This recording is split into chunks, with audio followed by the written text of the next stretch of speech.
I'm in Gothenberg, Nebraska, and this is a pretty cool thing to see. This is a Soddie.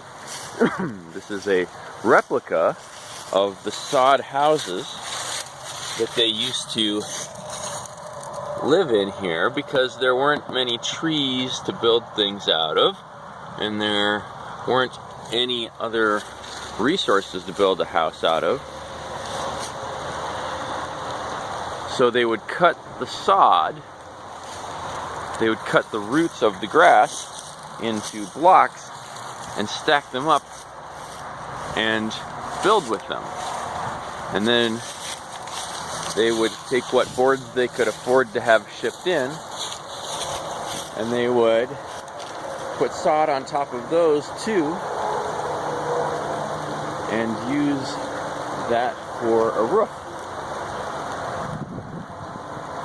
And they put a door in and windows, and as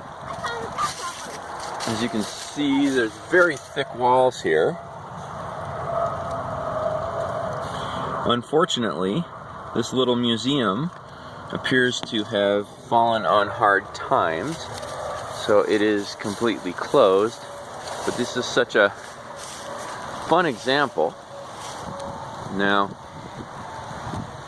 they could also, and apparently often did, take and plaster the outside and inside of the building, usually first the inside, and then whitewash it with lime. In fact, you can see through the window that there's lime wash, that's calcium carbonate mixed with water and painted on. It's a lime paint, or they'd use a milk paint if they could. And then they would line the ceiling with newspaper if they could get it, or cloth, like the cloth that the flour would come in if they had to have it shipped in, to help catch the mud that would drip down through the roof in the rainy season. You can see this one. The roots here are kind of what hold it together. And these guys, when they built it, they used rebar to connect the sod with the wood that frame or buck that holds the window, which is not something they would have done before.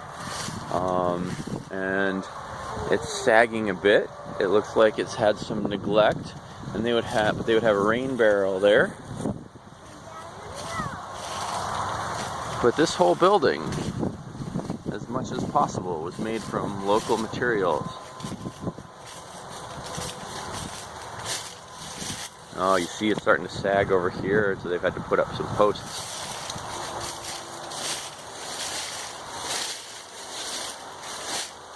Well, I'll talk to you later.